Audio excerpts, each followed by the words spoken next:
아멘. 네, 오늘도 하나님께서 여러분에게 크신 은혜 베풀어 주시기를 원합니다. 여러 날 고생하시다가 건강을 더 회복하고 나오신 우리 강정수 집사님 축하합니다. 그리고 또 자리를 채웠던 우리 김미정 집사님이 오늘 또 먼 일로 못 나오셨네요. 애들 아파가지고. 우리 이계열 집사님 밥 주지 말으라고요. 그럴 때는 교회 안 나오는데 밥 주고 그래요? 네, 우리 이은경 집사님도 우리 임창문 집사님도 좀 더 전화 한번 하시고 예배 참석하실 수 있도록. 우리 이명숙 성도님은 웬일이죠? 오늘 또 이명숙 성도님 와서 기도하고 갔어요. 허리가 아팠어요. 윤정재 집사님 지방에 갔어요? 보일 만한 분들이 안 보이니까 궁금해서.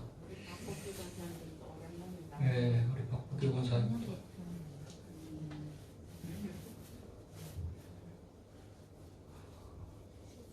가정에서는 우리가 뭐 기일, 생일, 결혼기념일 같은 것 또 기억하면서 그날을 또 이렇게 가족들과 또 좀 의미 있게 보내죠.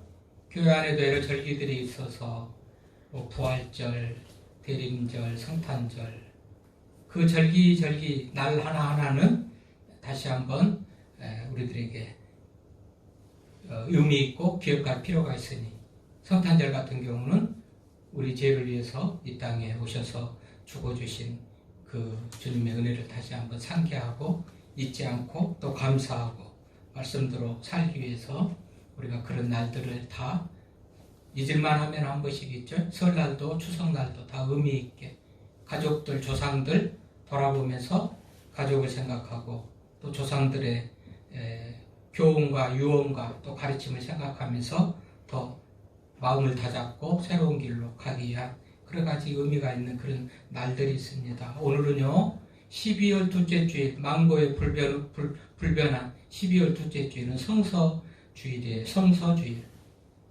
저는 성서보다는 성경이라는 말을 좋아하는데, 거룩한 글이라는 성서보다도 거룩한 경전이 하나님의 말씀에 더 무게가 있죠.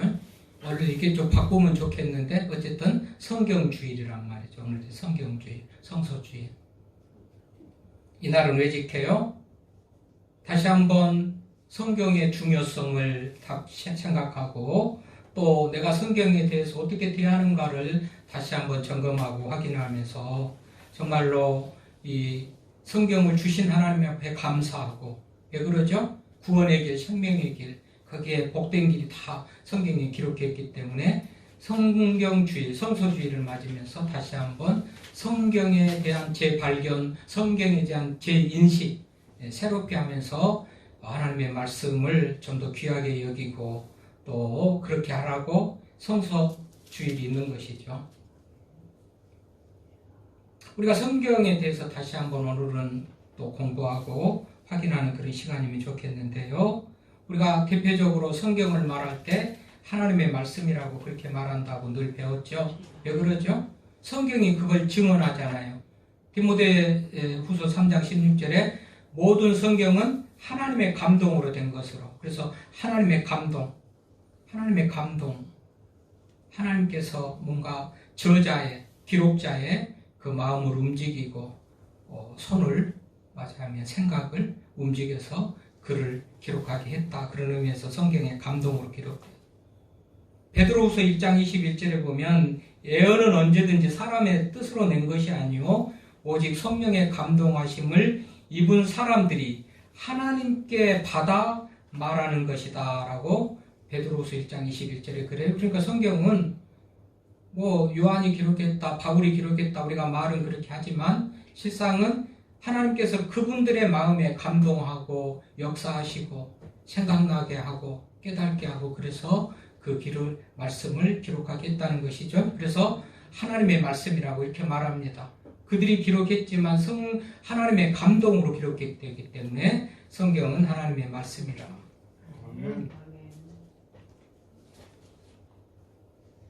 그래서 하나님의 감동으로 되었다라는 것은 감동, 하나님의 어떤 숨 쉬는 거, 숨쉰 하나님의 숨, 입김.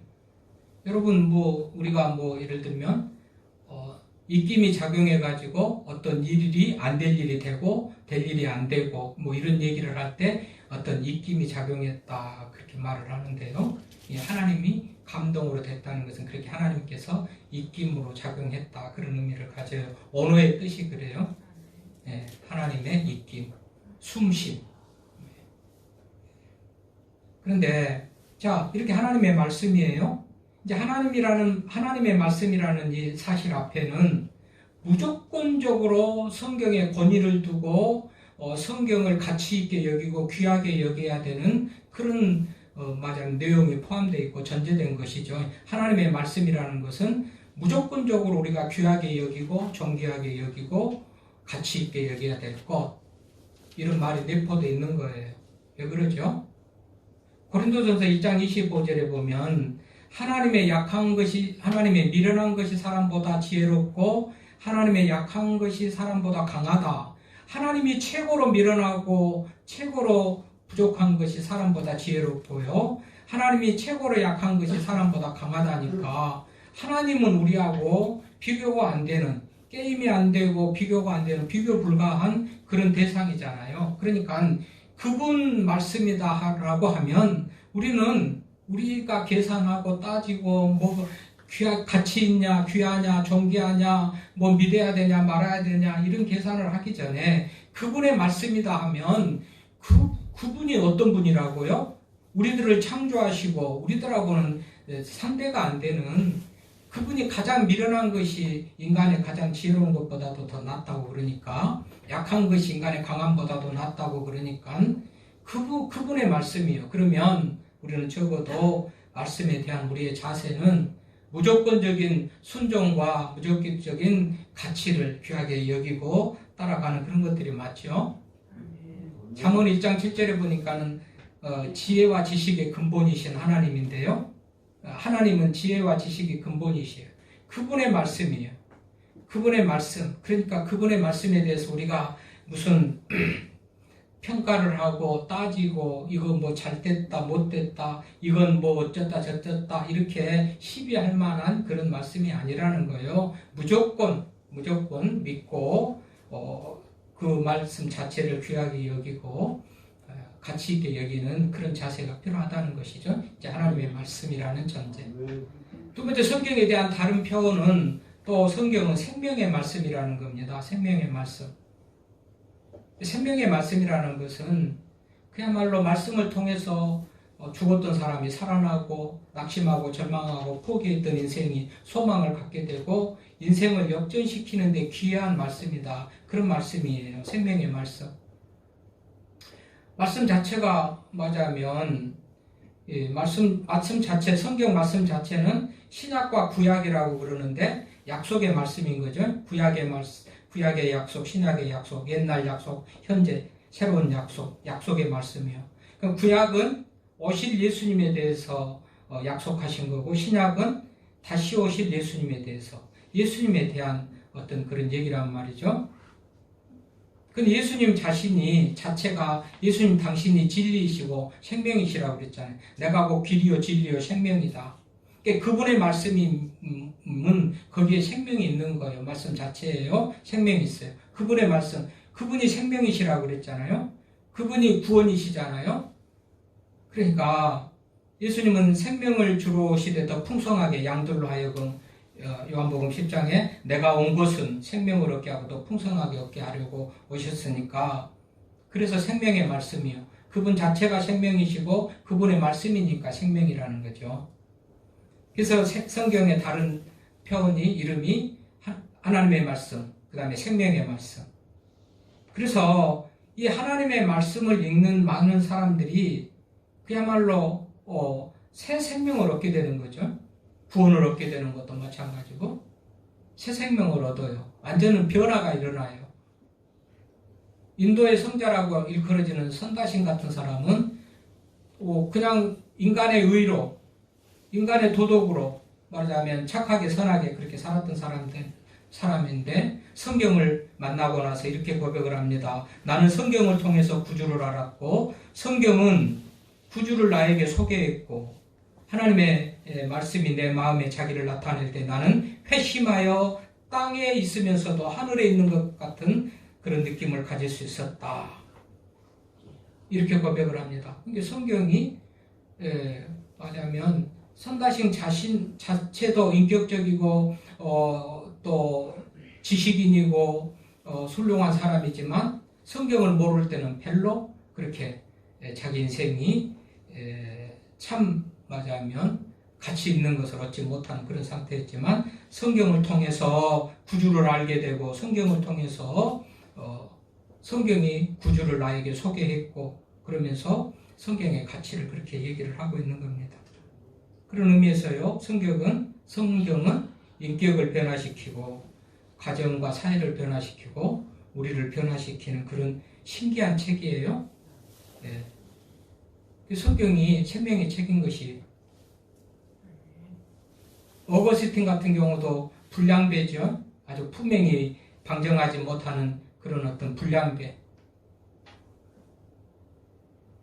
뭐라 그래요, 그걸? 혼외자를 두고, 혼외자가 아닌 맞으면, 정식, 결혼도 안 하는 그런, 아가씨들을 그냥 사귀면서 아이를 갖게 하고 아주 어머니 속을 부단히도 썩였던 그런 방탕아가 어거스틴 아니겠어요?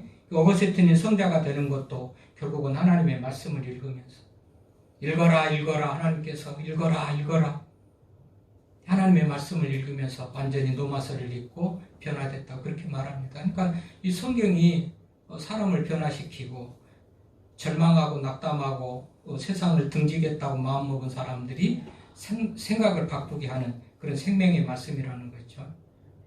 배너라는 유명한 영화가 있잖아요. 이 배너의 원작자가 뉴 앨리스입니다. 이 뉴 앨리스는 원래 무신론자예요. 무신론도 그냥 나만 안 믿은 정도가 아니고 어떻게 하면 믿는 자들을 공격해서 하나님이 없다는 것을 알려줄까 하고서 부단히도 책을 많이 읽습니다. 종교서적을 많이 읽고 신에 관한 책을 많이 읽고 도서관을 찾아다니면서 부진작 책을 많이 읽어요. 그래가지고 뭐 하려고요? 하나님이 없다는 것을 증명하려고. 그런데 그는 고백합니다.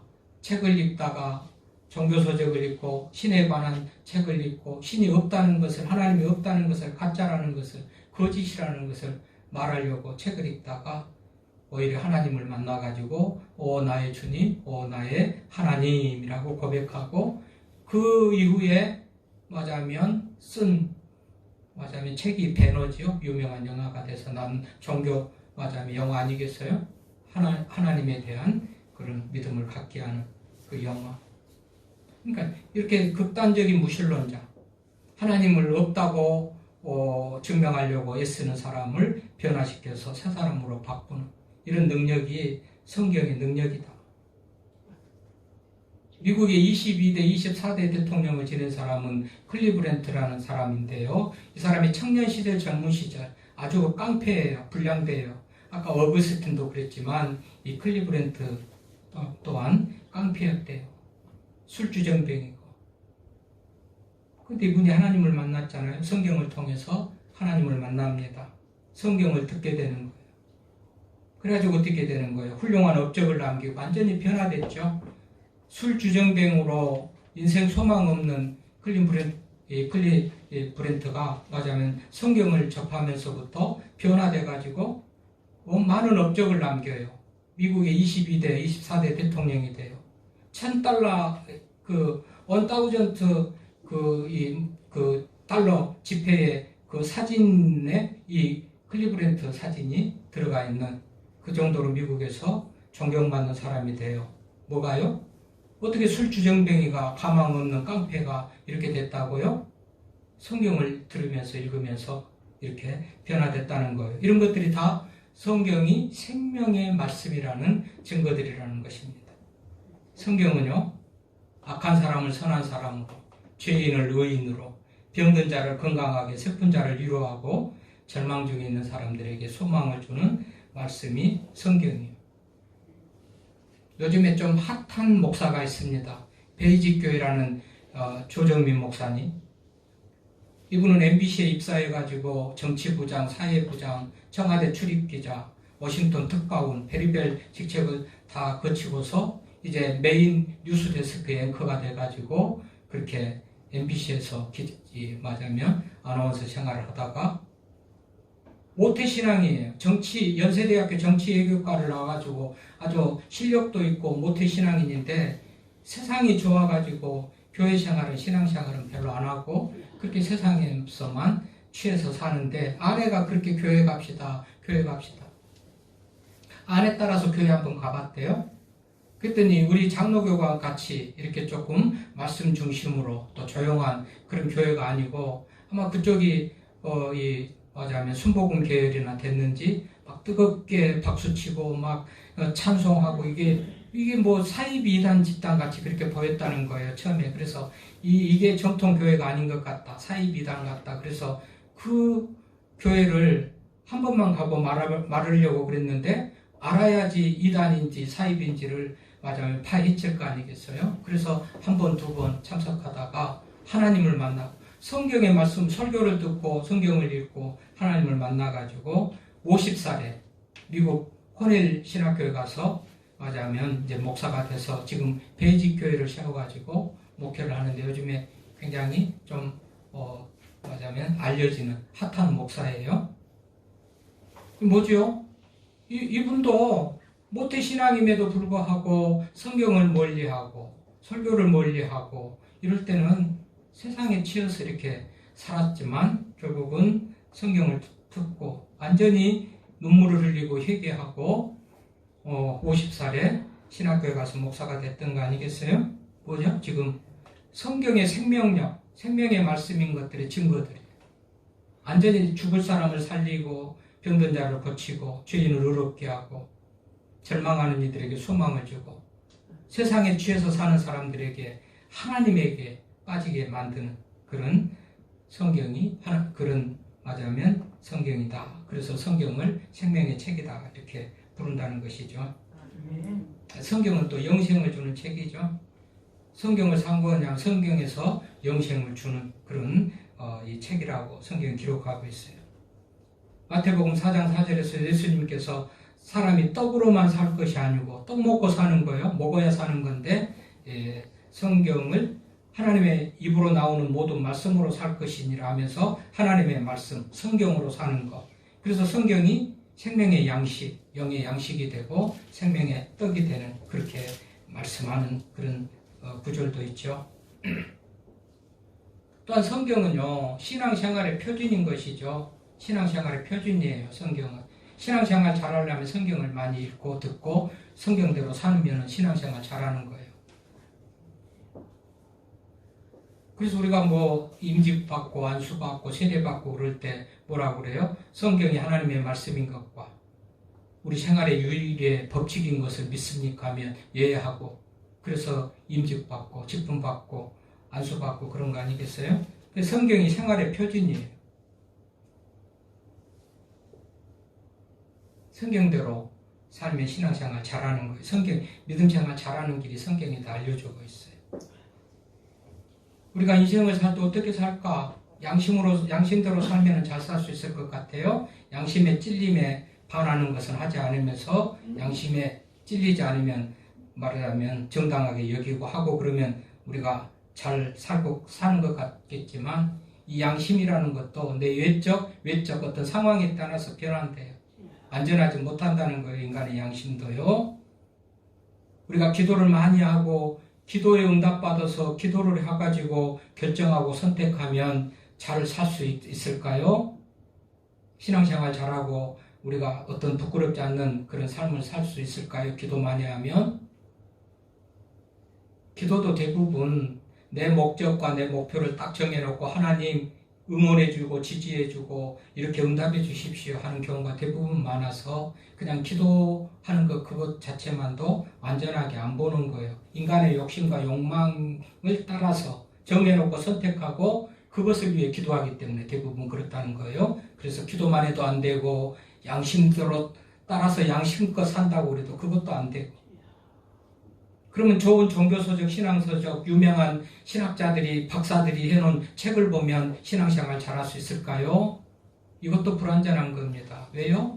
그분이 인간이기 때문에 한계가 있고, 아무리 배웠든지 실력이 있든지 그분이 인간인 이상은, 죄인인 이상은 한계가 있기 때문에 그것도 완전하지 못하는 거죠. 뭐가 완전하다는 거? 그래서 하나님의 말씀이 완전하다는 거예요. 그래서 하나님의 말씀이 신앙생활의 표준이 되고, 그럴 때 신앙생활 잘하게 된다. 하나님의 말씀은 어떻게 완전하죠? 하나님이 완전하신 분이잖아요. 회전하는 그림자도 없고 하나님은 완전하신 분.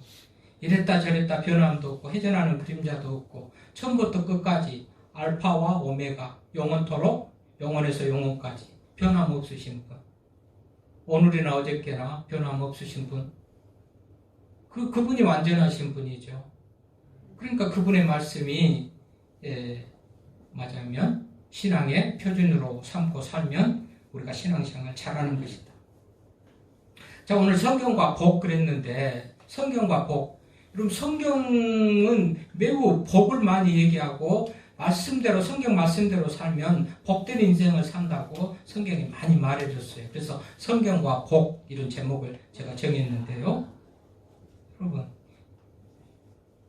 성경을 접하고 성경대로 사는 사람들이요, 개인이든지 국가든지 공동체적이든지 다 맞아면 영향력이 있는 그런 삶을 살고 리더가 되는 그런 삶을 삽니다. 여러분, 우리나라 맞아면 대한민국 건국하고 초창기 때의 국가의 리더들 한번 보십시오. 누가 생각납니까? 뭐 역사의 평가가 뭐 엇갈리기는 하지만은 이승만 대통령 같은 분이 다 감리교 장로였죠. 무슨 서재필, 안창호, 무슨 조만식, 우리 맞아면 국가의 여명기에 등불이 되고 국가를 살리는 데에 그렇게 맞아면 앞장서고 큰 영향력을 미쳤던 사람들. 이게 서로 배제학당, 배제학교를 졸업한 그런 분들이 다 주축이 됐는데 거기가 기독교 아니겠어요? 우리가 몇 년 전에 우리 이하 배제학당 그런데 성지 순례 다 가서 그런데 돌아봤는데 우리 맞아면 한국 최초의 현대식 교육이 일어나는 그런 것이 바로 교회에서 세워가지고 기독교 정신으로 그렇게 교육하고 했던 그런 사람들이 성경을 접했잖아요. 그 사람들이 가장 먼저 성경을 접하고 성경을 아는 거죠. 그러니까는 어떻게 되는 거예요? 개인적으로도 리더가 되잖아요. 리더가. 성경을 모르는 사람하고 성경을 아는 사람들하고는 차원이 다른 거죠. 그래서 김알람 박사라든지 백낙준 박사라든지 별별 우리가 알만한 사람들은 거의가 다 기독교인이에요. 성경을 공부하고 성경을 아는 사람들이 국가의 리더가 되니까 성경을 아느냐 모르냐 이렇게 차이가 있다는 것을 우리는 알아야 되겠고요. 개인적으로도 그럴 거냐 민족적으로도 다 마찬가지. 여러분, 영국이 언제부터 신사의 나라요? 그 사람들은 바이킹족 맞아면 해적들입니다. 야만인들이에요. 한마디로. 성경이 들어가고 나서부터 신사의 나라가 된 거예요. 영국이. 597년만 해도 영국이 7개 왕국으로 나눠져 가지고 내분 일어나고 분열이 심했던 그 나라가 영국입니다. 지금만 해도 영국 하면 한 나라인 줄 알지만은 잉글랜드, 스코틀랜드, 웨일즈 뭐 이렇게 나라가 이렇게 나눠져서 연방 체제로 나라가 된 거 다 알죠? 그때는 597년경에는 7개 나라로 그렇게 나눠져 가지고 아주 내부적으로 분열과 어떤 싸움이 극심한 때인데요. 로마 국왕 그레고리 1세가 40여 명의 전도자를 보내가지고 성경을 전하고 성경을 알게 하고 그러면서 그 나라가 이렇게 안정을 찾게 되는 것으로 역사가 기록을 해요. 그러니까 성경을 접하냐 성경을 모르느냐 성경을 얼마나 먼저 알고 믿느냐에 따라서 이렇게 개인적으로도 리더가 될 수도 있고 그야말로 무지랭이가 될 수도 있고 뭐 국가적으로도 야만인이 될 수가 있고 신사가 될 수도 있고 하는 영향력이 성경의 영향력이라고 역사가 그렇게 말해요. 여러분, 미국은 누가 시작해서 어떻게 쉬워집니까? 퓨리탄이라고 하는 일이 청교도 적인 정신을 가진 사람들이 미국을 세우는 그 맞아면 모처가 되는 거 아니에요? 영국에서 신앙생활을 하는데 여러 가지 핍박과 제대로 믿음 생활을 하는 환경 여건이 안 되니까 신대륙에 가서 우리가 정말 하나님을 제대로 한번 믿고 모셔보고 섬기고 살아보겠다고 하고 영국을 떠나서 미국으로 찾아간 신대륙을 간 사람들이 청교도들입니다. 이 청교도들, 이 퓨리탄들이 그야말로 정말 말씀대로 살아보려고 했던 사람. 그 사람들에 의해서 나라가 세워져서 부강하게 되고 세계를 말하자면 지배하는 그런 나라가 됐는데 그 정신이 희미해지고 성경을 못 가르치게 하고 성경의 정신과 말씀에 반하는 그런 모습으로 나아가다 보니까 미국이 점점 영향력을 잃어갑니다. 지금은 무기 가지고 뭐 가지고 그래도 뭐 영향력이 있는 것 같지만 이제 중국한테 이제 대등하고요. 얼마 안 가면 중국이 위에 가고 미국이 내려가고 지금 그런 상황이 됩니다.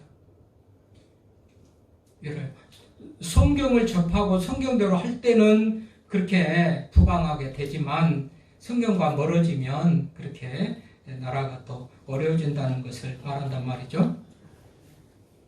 그래서 이 퓨리탄들, 청교도들의 생활, 신앙, 철학, 맞아요. 생활 철학이 뭐 있는 줄 알아요? 첫째, 하나님 제일주의. 둘째, 말씀 중심.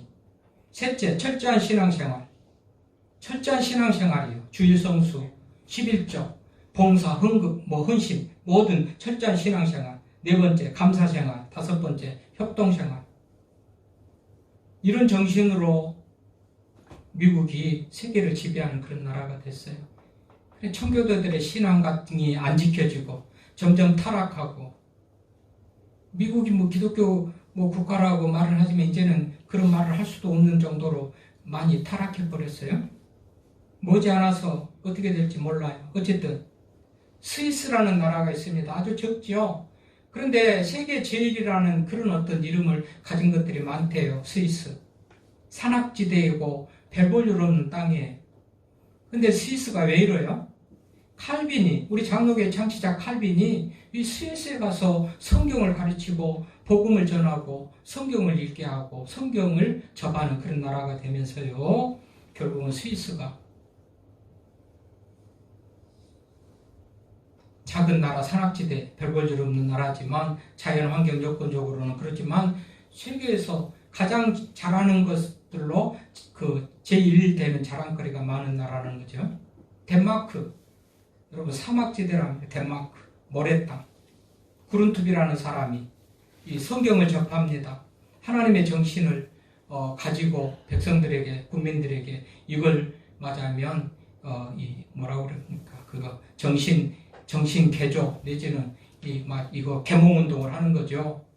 이 구른투비가 했던 게 제일 일성, 하나님을 사랑합시다. 이웃을 사랑합시다. 땅을 사랑합시다. 이 세 가지예요.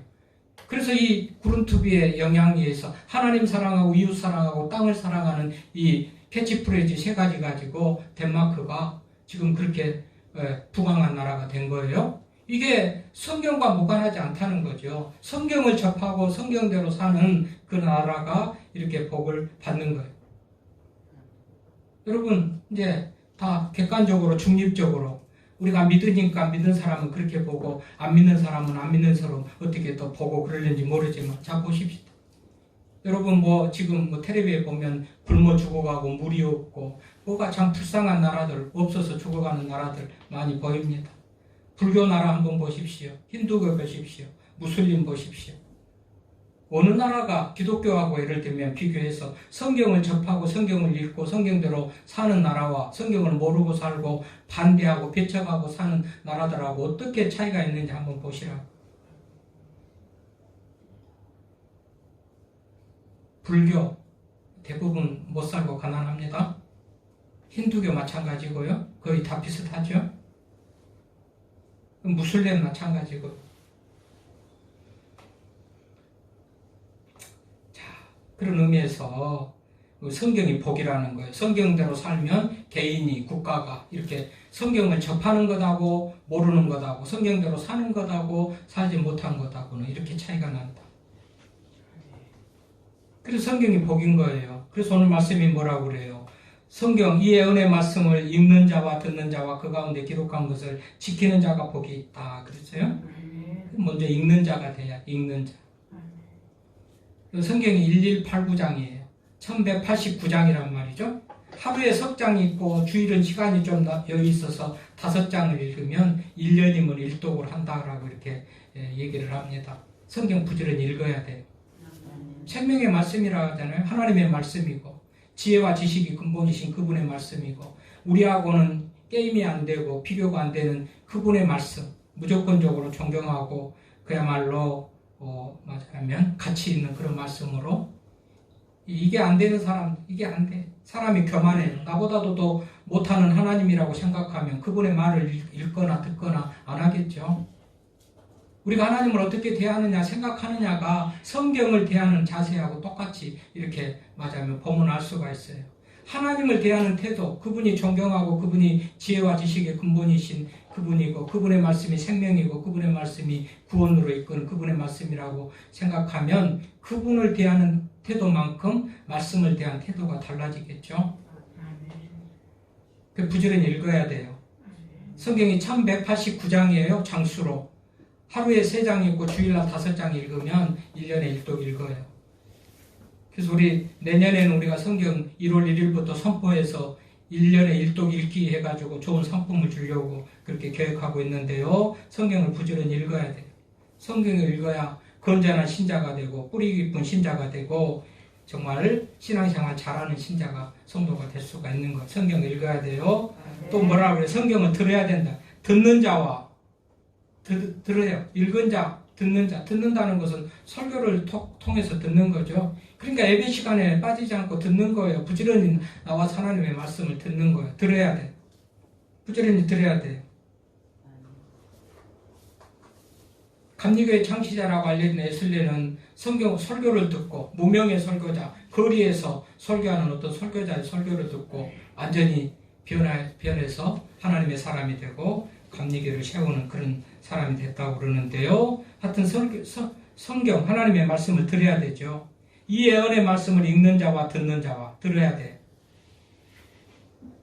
사무엘은 사무엘상 3장 9절에 보니까 하나님의 말씀이 들립니다. 사무엘아 사무엘아 뭐라 그럽니까? 말씀하옵소서 듣겠나이다. 말씀하옵소서 듣겠나이다. 그러지 않습니까? 여호와여 말씀하옵소서 종이 듣겠나이다. 그래요. 들어야 돼요. 하나님의 말씀을 들어야 돼요. 내가 읽는 것도 필요하고 들어야 돼. 누가복음 10장 40절에 보면 예수님께서 베다니에 있는 마르다와 마리아의 집을 방문합니다. 마르다는 음식 만드는 일로 분주해가지고 이것저것 만드느라고 분주해요. 마리아는 아무것도 안 하고 예수님의 무릎 앞에 앉아서 하나님의 말씀을 들어요. 예수님의 말씀을 들어요. 언니가 짜증내죠? 나는 바빠 죽겠는데 마리아가 좀 도와주게 해달라 그랬더니 예수님 뭐라 그래요? 너는 많은 일로 근심하냐? 마리아는 좋은 편을 택했다. 하나님 말씀 듣는 것을 좋은 편을 택했다. 그렇게 말합니다. 전도서 5장 1절입니다. 너는 하나님의 전에 들어갈 때에 내 발을 삼갈지어다. 가까이 하여 말씀을 듣는 것이 우매자의 제사 드리는 것보다 나으니 가까이 하여 말씀을 듣는 것이 우매자의 제사 드리는 것보다 낫다. 그렇게 말하죠. 사도행전 10장 44절에 보면 고넬료가 베드로를 청해가지고 베드로가 고넬료의 집에 가서 가정 예배를 드립니다. 온 가족이 모여서 하나님의 말씀을 듣는데 그때 성령이 임해가지고 온 고넬료의 가족들이 다 세례를 받았다. 성경이 그렇게 말하고 있죠. 그러니까 말씀을 듣는 중에 역사가 일어나는 거죠. 말씀을 듣는 중에 역사가 일어나요. 그런데 오늘 뭐라고 그래요? 이 예언의 말씀을 읽는 자와 듣는 자와 그 가운데 기록한 것을 지키는 자가 복이 있다. 그래요? 여러분 읽는 것도 듣는 것도 읽기 위해서 읽습니까? 듣기 위해서 듣습니까? 결국은 지키기 위해서 행하기 위해서 듣는 거거든요. 행함이 없으면 아무것도 행함이 없는 믿음은 죽은 믿음이라고 말했는데 행해야 돼요. 하나님의 말씀이 뭐라고 말하면 왜 읽어요? 하나님이 뭐라고 말하는지를 확인하려고 읽는 거 아니겠어요? 왜 들어요? 설교를 하고 예배 나와서 말씀을 들어요? 하나님이 뭐라고 말하는지 들으려고. 그래서 어쩌라고? 그래서 그렇게 하나님이 하라는 대로 행하며 살려고 말씀을 읽고 말씀을 들어요. 그런데 우리는 그냥 듣기 위해서 듣고 읽기 위해서 읽는 것 같이 그런 모습으로 그러는데, 그러면 복하고 관계없어요. 여러분, 믿음은, 구원은 믿음으로 얻지만 육체의 복은요, 맞아면 말씀대로 살 때 복을 주신다고 그렇게 성경에 기록되어 있거든요. 여러분, 창세기 26장 5절 보십시오. 아브라함이 많은 복을 받습니다. 믿음의 복을 받아 조상이 되고 자자손손 하늘의 별같이 땅의 모래 같은 그런 복을 맞아면 누리면서 자손들이 많은 복을 받았는데, 창세기 26장 5절에 뭐라고 그랬어요? 아브라함이 하나님의 말씀을 듣고 지키고 순종했더니 그랬다고 그래요. 내 말을 순종하고 내 명령과 내 계명과 내 율례와 내 법도를 지켰기 때문에 아브라함이 그런 복을 받았다고 말해요. 들었기 때문에도 아니에요. 읽었기 때문에도 아니에요. 지키고 행했기 때문에 복을 받았다고 창세기 26장 5절에 말하고 있어요. 아멘입니다. 여러분, 신명기 28장은 아주 축복장입니다. 신명기 28장 1절에서 14절이 아주 축복장이에요. 거기에 보니까 들어가도 복을 받고 나가도 복을 받고 성읍에서도 복고 들에서도 복을 받고 자녀 소생이 복을 받고 우양과 육축이 복을 받고 토지 소산이 복을 받고 떡반죽 그릇이 복을 받는데, 뭐 정말 복이 아닌 것이 없어요. 다 복을 받아요. 그런데 전제 조건이 있어요. 뭐 때문에 뭘 하고 이렇게 복을 받았다고 하느냐? 신명기 18장 1절 2절입니다. 지켜 행하면 복을 받고 순종하면 복을 받는다. 그렇게 말하고 있어요. 읽으면 복 받고 들으면 복 받고가 아니에요. 말씀대로 들은 말씀, 읽은 말씀대로 순종하고 살고 행동하고 살 때 복을 받는다고 말해요. 아멘. 그래서요, 오늘 성서주일이지 않습니까? 성서주일.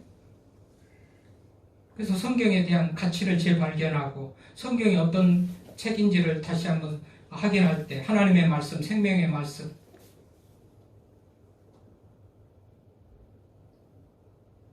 그것이 성경이에요. 그러니까 하나님에 대한 내 생각이 어떠냐에 따라서 성경을 대하는 태도가 달라요. 하나님이 그야말로 창조주고 구원주고 나의 정말 생명을 구원하신 분이고 지혜와 지식이 부여하신 분이라는 하나님에 대한 인식이 있다면 그분의 말씀을 대하는 태도가 달라지겠죠. 부지런히 읽겠고 듣겠고 또 그분이 하라는 대로 순종하며 살겠고, 하나님의 관계가 맞으면 확실하지 않으면 말씀도 하찮은 말씀이 그냥 좋은 여러 책 중에 하나의 책, 다른 책보다 조금 더 좀 특이한 책, 이게 아니라는 겁니다. 오늘 성서주의를 맞이해서 다시 한번 성경에 대한 재발견, 재인식, 새로운 가치 맞으면 성경을 그렇게 발견하고 성경을 부지런히 읽고 듣고 또 행하면서 사는 우리가 되기를 바랍니다. 그러면 어쨌다는 거예요. 그렇게 하면 복이 있나니 그랬잖아요. 그러니까 지키는 자는 복이 있나니. 성경은 복된 길을 많이 알려줘요. 성경은 그러니까 이 성경을 부지런히 읽어야 되고 들어야 돼요. 지켜야 돼요. 그 복된 길을 알려주기 때문에. 이제 금년을 갖고 또 내년에 성경 읽기 일독 선포를 할 때 우리 모두가 참여해서 정말 복된 또 새해가 되기를 바랍니다. 아멘.